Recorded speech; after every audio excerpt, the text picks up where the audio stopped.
రక్షకుడైన యేసయ్య అతి శ్రేష్టమైనటువంటి నామంలో తాళపాలెం గ్రామస్తులైన మీ అందరికీ కూడా శుభాలు తెలియజేస్తున్నాం.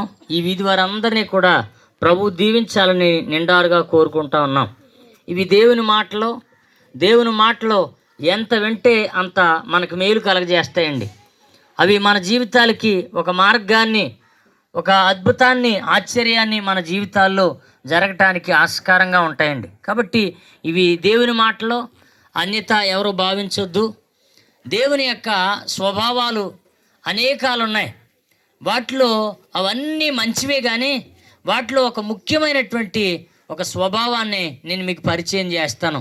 దేవుడు ఎలాంటి వాడనంటే ఆపదలో ఉన్నటువంటి వారిని రక్షించేవాడు, కష్టాల్లో ఉన్నటువంటి వారిని విడిపించేవాడు అని దేవుని యొక్క వాక్యం ఎంతో స్పష్టంగా తెలియజేస్తూ ఉందండి.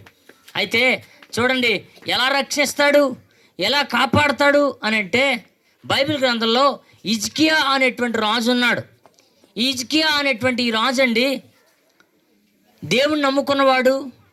ఎన్నో ప్రతికూలమైన పరిస్థితులు వచ్చినప్పుడు కూడా దేవుని తప్ప మరిక దేనిని కూడా ఆశ్రయించకుండా దేవుని మీద నమ్మకం కలిగినటువంటి వాడు. అలాంటి రాజు కాలంలో సన్హెరీబు అనేటువంటి ఒక రాజు, అనగా ఆయన అస్సూరు దేశానికి సంబంధించినటువంటి వాడు. ఆ దేశ రాజు అయినటువంటి అతను ఒక వర్తమానం పంపించాడు తన మంత్రి అయినటువంటి రబ్షాకే ద్వారా. అతను వచ్చి ఎన్నో దూషణ మాటలు, మీ దేవుడు ఎలాంటి వాడు, మీ దేవుడు ఎలాంటి వాడు అని అనేకమైనటువంటి దూషణలు దేవుని పేరెత్తి ఎన్నో రకాలుగా అతను బెదిరించాడండి. ఆ దేశం అప్పటికే ఆయా దేశాలన్నింటినీ కూడా గెలిచిన దేశం, అన్నింటినీ ఓడించిన దేశం. ఈ యొక్క సన్హెరీబు అనేటువంటి రాజు మాట వినబడగానే ప్రతి దేశం కూడా వణికిపోయేది.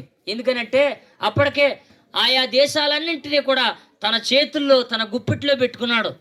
ప్రతి రాజు కూడా అతనికి నమస్కరించడం తప్ప, అతనికి లోబట్టడం తప్ప ఎవరో ఎదురు తిరిగినా వాళ్ళందరినీ కూడా ఎంతో దారుణంగా సంహరించినటువంటి రాజు. అందుకనే అలాంటి రాజు తన సేవకుని పంపించినప్పుడు ఏ రాజుకైనా గుండె చూడండి అవిసిపోదు కదా, గుండె బెదిరిపోద్ది కదా.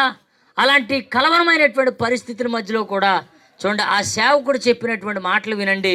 ఏమాత్రం కూడా భయపడకుండా తాను చెప్పినటువంటి మాటలను బట్టి దేవుని మందిరానికి వెళ్ళాడంటండి.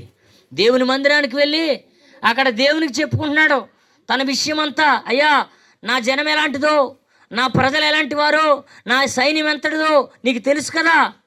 ఆ రాజు నా మీదకి వస్తానని వార్నింగ్ ఇచ్చాడు, నేనేం చేయాలి అని దేవుని దగ్గరికి వచ్చి మొరపెడతా ఉన్నటువంటి సమయంలో ఆనాటి సేవకుడండి యెషయా వచ్చి చెప్తున్నాడు, ఏమీ భయపడొద్దు, అలాంటి వారి మాటలకు ఏమాత్రం కూడా నువ్వు వెనకొద్దు అని చెప్పాడండి. అయితే అతను నిమ్మలంగా ఉన్నటువంటి సమయంలో మరలా ఆ యొక్క రాజుకి ఇంకా కోపం వచ్చి ఏం చేశాడనంటే ఒక లెటర్ పంపించాడు. ఒక లెటర్ ఏంటి ఆ లెటర్లో రాయబడింది అంటే, నువ్వు దేవుణ్ణి నమ్ముకుంటున్నావు కదా, ఆ దేవుడు నిన్ను విడిపించలేడు. ఆయా దేశాల దేవతలు అవన్నీ కూడా నా ఎదుట ఏం చేయగలిగాయి, వాటినన్నింటినీ కూడా జయించే కదా నేను ఇక్కడికి వచ్చాను అని ఆ వార్త వినపడగానే ఆ పత్రికని తీసుకునండి అతడంట విప్పాడంట, పరిచి దేవుని దగ్గర మొరపెట్టడం ప్రారంభించాడు. అయ్యా, నీవే కదా దేవుడు, నిన్నే కదా నేను నమ్ముకున్నాను, నీ మీదే కదా నేను ఆశ్రయం పెట్టుకున్నాను, నువ్వు నన్ను రక్షిస్తావనే ఒక ఆలోచన నాకు ఉందయ్యా అని నమ్మకంతో ప్రార్థన చేశాడండి. ప్రార్థన చేయగానే హిజ్కియా ఏ యుద్ధం చేయలేదండి, ఏ విధమైనటువంటి ఆయుధం అతను పట్టుకోలేదండి.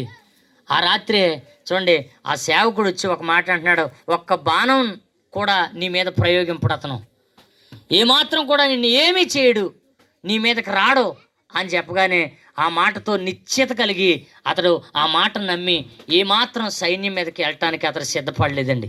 ఆ రాత్రి ఏమైందో తెలుసా, ఒక దూత వచ్చంట 180,000 మందిని ఒక్క రాత్రిలో సంహరించిపోయిందంట. ఉదయం లేచి కూడా చూడగానే అందరూ కూడా మృత కళేబరాల్లా పడున్నారట. అవునండి, ఈ దేవుణ్ణి ఆశ్రయించిన వారిని ఈయన రక్షించడానికంట ఆయన కొనకడం నిద్రపోడంటండి. అవునండి, ఈరోజు అలాంటి శత్రువుల మధ్య నుంచి అతన్ని రక్షిస్తే మనందరికీ కాచుకుని ఉన్నటువంటి నరకం నుంచి తప్పించడానికి, రక్షించడానికి 2024 సంవత్సరాల క్రితం యేసుక్రీస్తు అనేటువంటి రక్షకుడు మన కొరకు ఈ లోకానికి వచ్చాడండి. తన ప్రాణాన్ని పెట్టాడు, తన రక్తాన్ని చిందించి మనకి విమోచన సిద్ధం చేశాడు. ఎవరైతే ఆయనను నోటితో ఒప్పుకొని హృదయంలో ఆయన దేవుడిని అంగీకరిస్తారో వారందరినీ కూడా రక్షించడానికి ఆయన సిద్ధంగా ఉన్నాడు.